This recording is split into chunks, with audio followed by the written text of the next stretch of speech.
All right, these are the answers to Trig Identities worksheet number 1. A lot of times with these kind of things, you have certain steps, certain methods that you want to kind of think about. One of them is to switch everything to sine and cosine. All right, so for this very first one, that's what we're going to do. We're going to take cotangent and write that as cosine over sine. And we'll take secant and write that as 1 over cosine. All right, and then by doing that, we'll see the cosines cancel. And we'll end up with 1 over sine. And you can leave that, or if you want to write it as cosecant, that's up to you. I think either of those are pretty simple. Okay. We could try something like that, but if you kind of visually see like 1 over sine here, that's about as far as you can go, and that doesn't seem to do much here. So for something like this, let's go ahead and distribute that. And we're going to get sine times cosecant. Now that's sine times 1 over sine. Those signs would cancel. We're going to end up with 1 right here. These are reciprocals. They'll cancel each other out when you multiply. And then we'll have sine times sine, which is sine squared. 1 minus sine squared, according to our trig identity, is the cosine squared. For cotangent over cosecant, again, let's switch this into sine and cosine. So cotangent is cosine over sine. Cosecant is 1 over sine. When you divide by a fraction, it's the same as multiplying by the reciprocal. So we're going to take that 1 over sine and flip it. And then I'm going to let those signs cancel. And now we'll have just cosine x as our simplified answer there. For number 4, I see 1 minus sine squared. So, and it kind of did it here, and should have said, anytime we see, we're going to do a substitution. Anytime we have especially 1 minus something squared or something squared minus 1, like those are some good times to go look and see if, do I know what that equals? So in this case here, I've got 1 minus sine squared. I know that that's equal to cosine squared. Okay. Then we have cosecant squared minus 1. And so, we have our 3 trig ratio sine squared plus cosine squared equals 1. And then we have tangent squared plus 1 equals secant squared. And then we have 1 plus cotangent squared equals cosecant squared. Those are our 3 trig ratios. So when I see cosecant squared minus 1, if I were to subtract this 1, bring it over here, cosecant squared minus 1 would be cotangent squared. Right. So now I'm going to do this as cosine squared over cosine squared over sine squared. Right. We're going to bring this fraction up and flip it. So it becomes sine squared over cosine squared. The cosine squareds cancel, and we're just left with sine squared then. So there's some substituting and then some simplifying from there. For this one, again, we're going to do some rewriting. So secant is 1 over cosine, okay, times sine over tangent, which is sine over cosine. Okay, so we're going to bring that up and flip it. That's going to give us this 1 over cosine, okay, times the sine, times this flipped over, which is cosine over sine. All right, those signs cancel, these cosines cancel. We end up with just 1 for that then as our answer.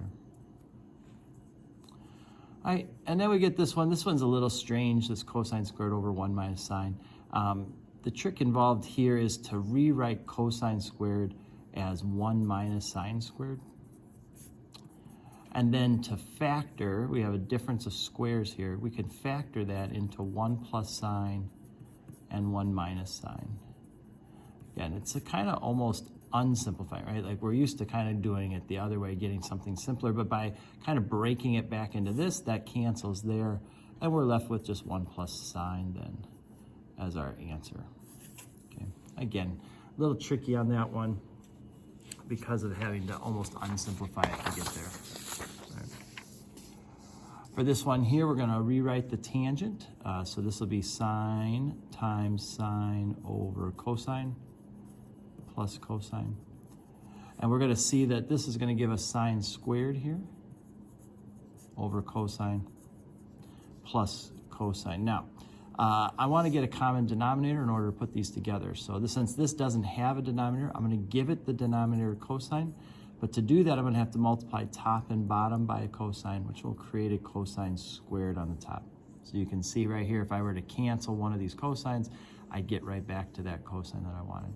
Now, if I put this together, I'm going to have sine squared plus cosine squared on the top. Sine squared plus cosine squared on the top is 1 over cosine, and that's equal to secant. All right, real common little problem there, getting that common denominator and going like that. For number 8, we're going to rewrite cotangent as cosine over sine times sine. We're going to see those sines cancel. This is going to give us just cosine for that. Okay.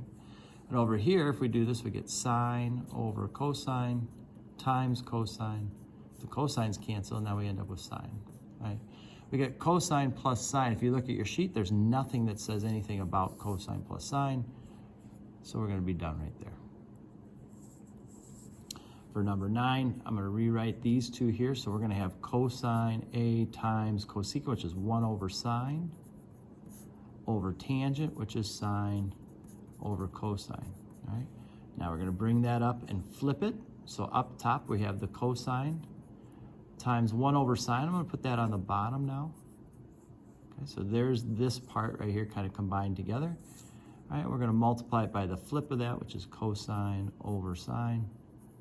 And this is going to give us cosine squared over sine squared, which is the same as cotangent squared. I would say either of these are acceptable there. All right, number 10, we've got 1 plus cotangent squared. Again, if we look at our thing, 1 plus cotangent squared is cosecant squared. So we're going to write that as cosecant squared. Do that substitution. All right, then we can rewrite that. Cosecant squared is 1 over sine squared. This sine cancels one of the two sines, leaves us with 1 over sine, which is cosecant. I'd say either one of those is acceptable. All right, then we've got cosecant squared minus cotangent squared. If you look at your sheet and subtract cotangent squared from both sides, you see that this right here is equal to 1. And so we get 1 over sine squared, which I think is simple, but if you want to switch it to something, it could be switched into cosecant squared. I'd say either of these answers are fine. All right, then our last one is a common denominator kind of problem. The common denominator we're going to come up with is 1 plus sine theta times cosine theta. All right, we're going to do that on both sides here. Sine theta, cosine theta. All right, so in order to make this look like this, I need to multiply top and bottom by cosine. That's going to create cosine times cosine, or cosine squared on the top. In order to create this, I need to multiply top and bottom by 1 plus sine. That's going to give me 1 plus sine theta squared, which I have to FOIL out. So I have to write like this and work that out. So we get 1 times 1, which is 1. We get a sine theta plus another sine theta, so that's 2 sine theta. And then sine plus sine gives us sine squared. All right. Now, when we go to put this together, we're going to have this common denominator, 1 plus sine theta times cosine theta. Okay. I've got cosine squared plus sine squared. Cosine squared plus sine squared is 1. So this part right here is 1. That 1 plus this 1 will give me 2 plus 2 sine theta. Okay. Now notice that they both have a 2, so we could factor that 2 out. And when you do that, all of a sudden, the 1 plus sine thetas cancel. And we end up with 2 over cosine theta, which I think is fine, but if you want to write it as 2 secant theta, I think that works too. So that's kind of crazy how all of that added up, simplified all the way down to something like that.